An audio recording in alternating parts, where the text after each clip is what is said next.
제30장.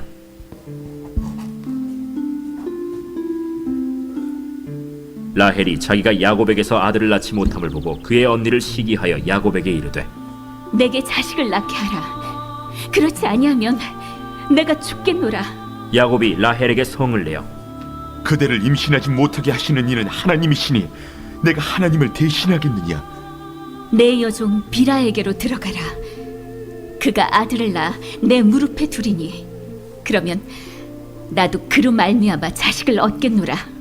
하고 그의 시녀 빌하를 남편에게 아내로 주매 야곱이 그에게로 들어갔더니 빌하가 임신하여 야곱에게 아들을 낳은지라.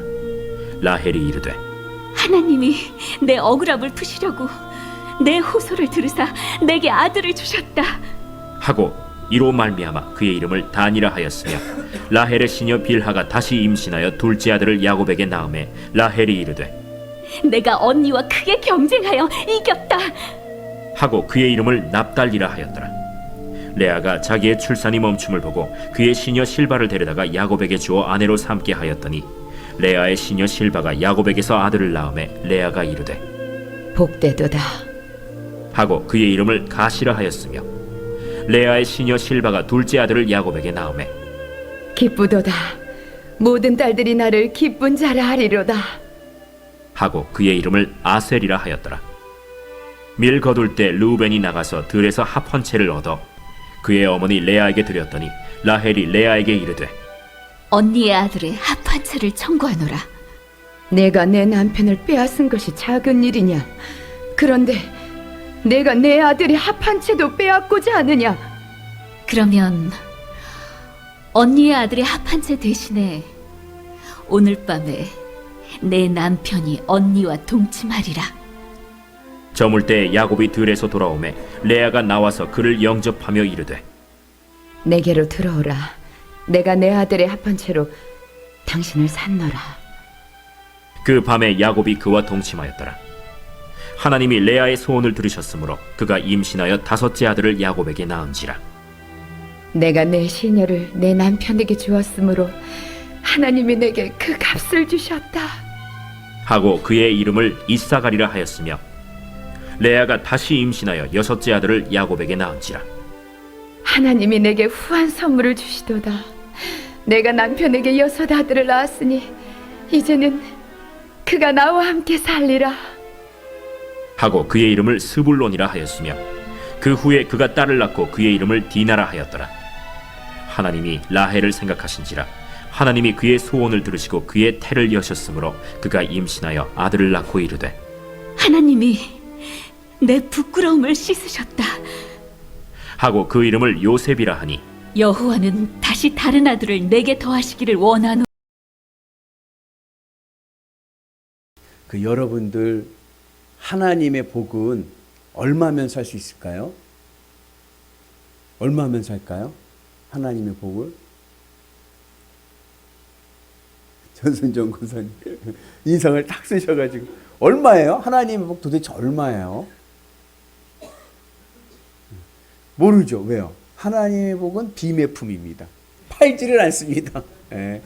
근데 사람들은 자꾸 하나님의 복을 살려고 그래.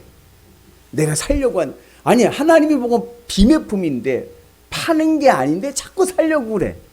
그래서 신앙이 어려움을 겪는 거. 하나님의 복은 비매품입니다. 하나님의 복은 은혜라고 하고 선물이라고 하고 그리고 공짜입니다. 근데 사람들이 오해를 해서 자꾸 하나님의 복을 사려고 하니까 이 신앙이 기복신앙이 되는 거예요. 기복신앙이라는 것이 뭐냐면은 복을 받기 위해서 내가 어떤 대가를 지불하는 거예요. 그래서 마음에 하나님이 있는 게 아니라 마음에는 복을 받고 싶어하는 소원이 있는 거예요. 그 소원을 이루기 위해서 내가 뭐예요? 정성을 다해, 정성을. 그렇게 해서 내가 복을 사려고 하는 게 기복신앙입니다. 그런데 하나님의 복은 살 수 있는 게 아니라 은혜로 받는 겁니다. 그래서 사는 게 아니라 받는 거예요. 제가 오늘 새벽 예배 때 요즘에 제 마음속에 다가오는 단어 중에 하나가 은혜라고 그랬어요. 은혜. 근데 만약에 제가 넷째를 낳는다고 하면 그 아이가 딸 아이라고 하면 이름을 민은혜로 짓고 싶습니다. 아들이라면요, 아들이라면 민은택. 예.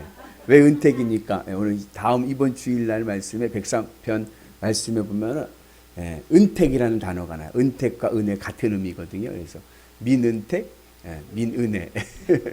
예. 근데 은혜라는 이름이 제일 잘 어울리는 성이 있어요. 그게 뭔지 아세요? 예, 조은혜. 조은혜. 조씨가 참 좋아. 조은혜. 그죠? 예, 굿걸. 그죠? 예. 그래서 여러분들 주님의 은혜 안에서 은혜로 사는 거. 오늘 말씀은 하나님의 복의 틀을 말씀하는 거. 하나님의 복의 틀. 하나님의 복은 어떠한 틀에 담겨져 있냐? 은혜입니다. 은혜예요. 그것을 자녀의 복으로 말씀하고 있습니다. 그래서 지난 시간에 레아가 네 아들을 낳았는데 넷째가 유다잖아요. 유다까지 낳았는데 그 다음에 오늘은 이제 5째부터 12번째, 11번째죠. 요셉까지 자녀들의 이야기. 12번째긴 해요. 디나가 있으니까. 그래서 이렇게 해서 설명을 하고 있는데 그 자녀들 12자녀들을 통해서 우리에게 가르쳐 주는 것이 뭐냐면은 하나님의 복은 은혜다. 이제 조금 부연 설명하면은 이스라엘의 야곱의 자녀가 12지파를 이루지 않습니까? 아들만 12인 거예요. 그 12 중에 레위 지파가 있어요. 레위 지파. 아시죠? 레위 지파는 제사장 지파가 됩니다. 그래서 레위 지파는 나중에 하나님의 지파가 돼요. 그래서 땅을 분배할 때 레위 지파는 땅을 분배받지 않습니다. 대신에 다른 지파에서 내는 11조를 가지고 레위 지파가 생활을 하는 거예요. 자, 이스라엘은요, 완전수의 개념이 있습니다. 그 완전수가 몇이죠? 12예요. 자, 12아들이 있어요. 12아들인데 레위 지파가 하나님의 지파로 빠졌어요. 그래 몇 지파가 됐어요? 11지파가 됐죠. 그죠? 그런데 또 희한한 건 뭐냐면 나중에 요셉이 이제 야곱이 거의 노년에 이제 숨을 거두게 될 때쯤에 두 아들을 데리고 갑니다. 그게 므낫세와 에브라임이에요. 두 아들을 데리고 갔는데 이 요셉이 이제 야곱이 이 에브라임과 므낫세를 축복을 해줍니다. 무슨 축복을 해주냐면 자녀의 축복을 해주는 거예요.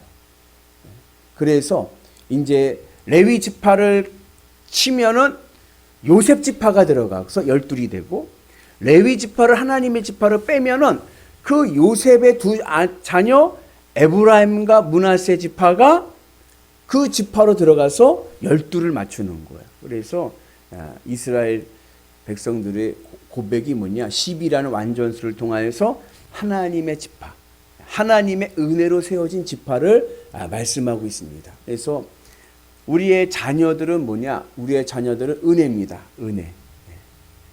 그것을 이제 오늘 말씀에서 이야기하는데 이 하나님의 은혜가 여인들의 시기심으로 좀 어지럽혀지고 있는 거예요. 그런데 그럼에도 불구하고 하나님의 강권적인 은혜를 우리에게 보여주고 있습니다. 그래서 언니 레아와 동생 라헬이 어떻게 돼요? 경쟁적으로 아이를 낳으려고 해요. 그죠? 그래서 레아가 아이를 자꾸 낳으니까 라헬이 아이를 낳지 못해요. 그러니까 어떻게 해요? 셈이. 시기심이 막 생기는 거예요. 그리고 자꾸 다투고 시기심이 생겨가지고 자녀의 문제로 이제 저기 하니까 제가 보기에는요, 이 라헬이 성격이 보통 여자가 아닌 거예요. 1절부터 3절만 읽어봐도요, 막 그냥 욕심도 많고 시기심도 많고, 물론 얼굴은 예뻤겠지만 보통 성깔이 아니에요. 그러니까 뭐 남편을 막 바가지를 팍팍 긁는 거예요, 야곱은. 그래가지고서는 하여튼간 나중에 본인이 아이를 낳지 못하는데 언니가 5째까지 낳으니까 어떻게 해요? 자기 몸종 비라를 야곱에게 줘서 아이를 낳을 때 뭐라 그래요? 내 무릎에서 날 거다. 내 무릎에서 날 거다. 그리고 그 아이를 낳았을 때 뭐라 그래요? 내가 낳았다. 내가 낳았다. 그 모습을 보니까 누가 생각이 나냐면 사라가 생각이 나는 거예요. 사라도 아이를 낳지 못해가지고 어떻게 했어요? 하갈, 몸종 하갈을 아브라함에게 보내서 임신을 하지 않습니까? 그때도 제가 보니까 무릎 위에 두겠다는 얘기가 그 얘기인 것 같기도 해요. 이 사라가 나중에 하갈이 아이를 낳을 때 어떻게 낳는지 아세요? 사라가 먼저 엎드려가지고 가랭이 이렇게 벌리고 있는 거예요. 그 위에 하갈이 눕는 거예요. 예? 그리고서는 낳으면 꼭 마치 누가 낳은 것 같아요? 내가 낳은 것 같아요. 그 기분이. 그런 것 같아요. 그러니까 내가 낳았다. 내가 낳았다. 보통 저기가 아니야. 그러니까 또 이외에 뒤질래야 또 뒤질까 또 레아 언니는 또 자기 몸통을 또 해가지고 또 시바를 통해서 또 신라를 통해서 또 아이를 또 낳게 하고. 그 나중에 어떠한 일이 있었냐? 합한 채를 루벤 큰 아들이 레아의 큰 아들 첫째 아들이죠. 장남이 합한 채를 구해옵니다. 합한 채 뭐냐면 불임치료제. 아이를 잘 낳게 하는 그래서 따갖고 온 거예요. 그 얘기를 딱 들으니까 라헬이 와서 뭐라 그래요? 그거 나한테 팔라는 거야. 청구해라. 팔아라. 그러면서 뭐라 그래요? 그러면 내 남편을 오늘 빌려줄게 그러는 거예요. 그러니까 아마 제 생각에는 이 야곱이 라헬 집에서 사는 것 같아. 라헬을 내가 진짜 사랑했던 여인이니까. 그리고 가끔 가다가 레아 집에 와서 자기도 하고 이렇게 생활을 한 것 같아요. 그러니까 내 남편을 내가 빌려주겠다 그러잖아요. 그래가지고서는 좋다 하고서는 합한 채를 팔아가지고 남편하고 하루 동침을 하는 거예요. 누가 생각이 나요? 야곱이 예전에 장자권을 얻기 위해서 형에게 뭘 팔았어요? 팥죽을 팔았잖아요. 팥죽을 팔아서 장자권을 얻으려는 것과 합한 채를 사서 아이를 낳으려고 하는 것과 이게 똑같은 것 같아요. 똑같은 거. 그 남편의 그 아내야. 어떻게 이게 보통들이 아닌 거예요. 근데 누가 임신을 했어요? 임신은 레아가 한 거예요. 그날 밤에 또 애가 또 만들어진 거예요. 그러니까 또 레아가 뭐라 그래요? 내가 지불했다. 내가 지불했다. 여러분, 여기 중요한 신앙의 교훈이 있습니다. 그거 뭐냐면 내가 했다. 내가 낳았다. 내 것이다. 하면요. 꼬이게 됩니다. 하나님의 복이 꼬이게 되는 거예요.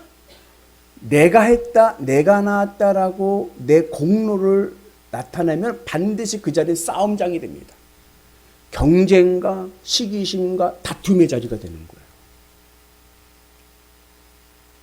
그래서 우리가 주님의 은혜 안에서 우리의 삶이 하나님의 복을 담기 위해서는 내가 낳았다, 내가 했다, 내 대가, 내 공로를 주장하는 게 아니라 내가 한 게 얼만데?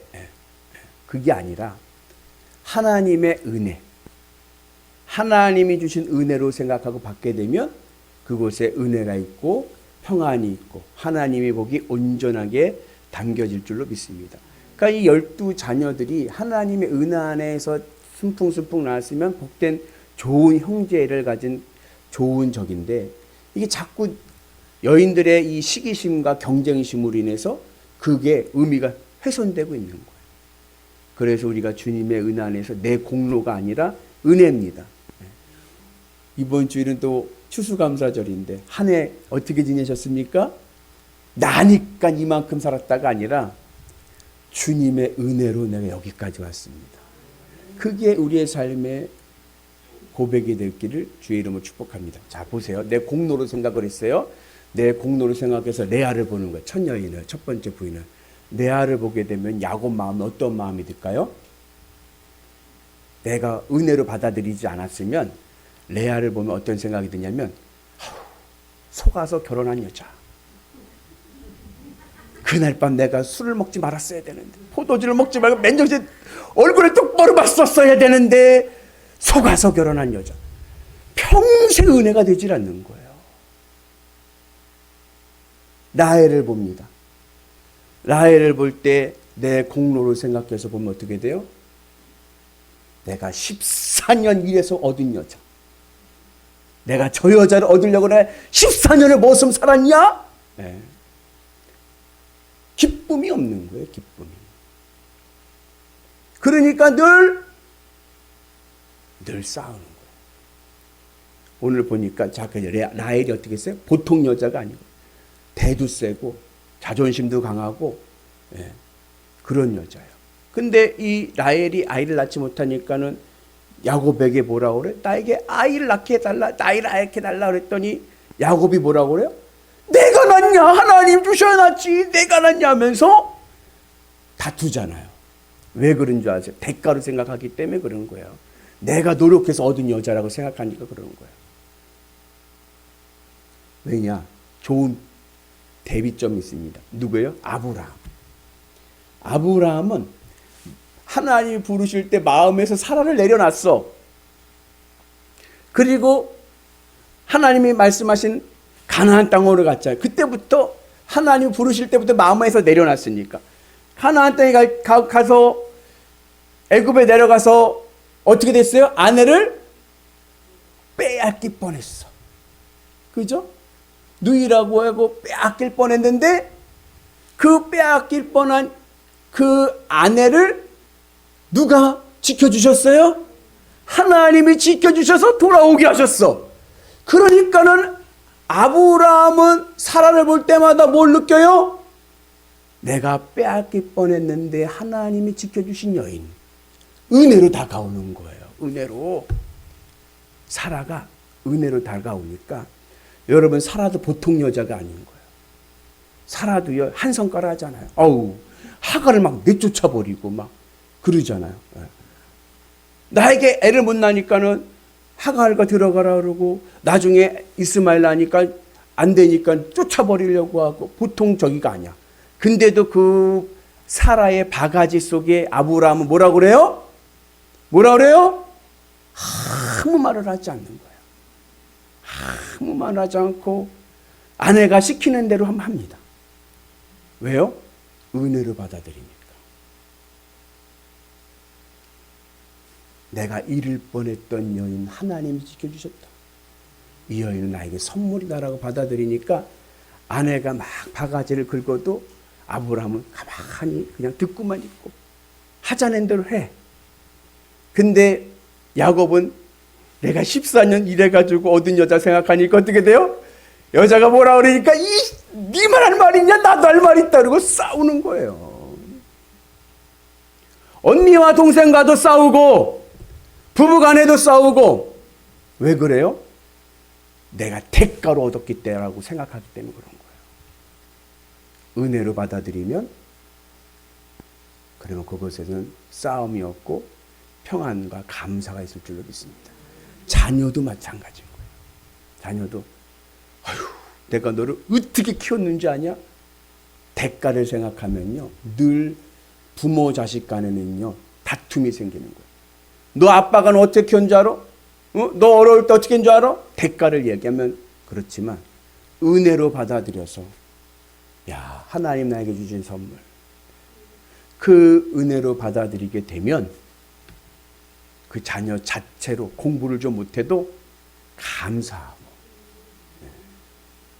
그리고 같이 있는 그 존재만으로도 나에게는 힘이 될 줄로 믿습니다.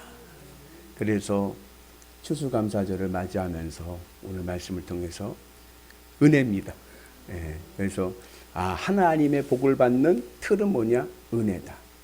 내 마음에 은혜로 받아들여서 늘 감사하고 기쁨으로 살아가면 그것에 하나님의 복이 충만히 쌓일 줄로 믿습니다. 그 은혜로 우리가 날마다 기쁨을 승리하셔서 날마다 행복한 믿음의 삶을 살아가시는 위대한 성도들 되시기를 주님의 이름으로 축복합니다.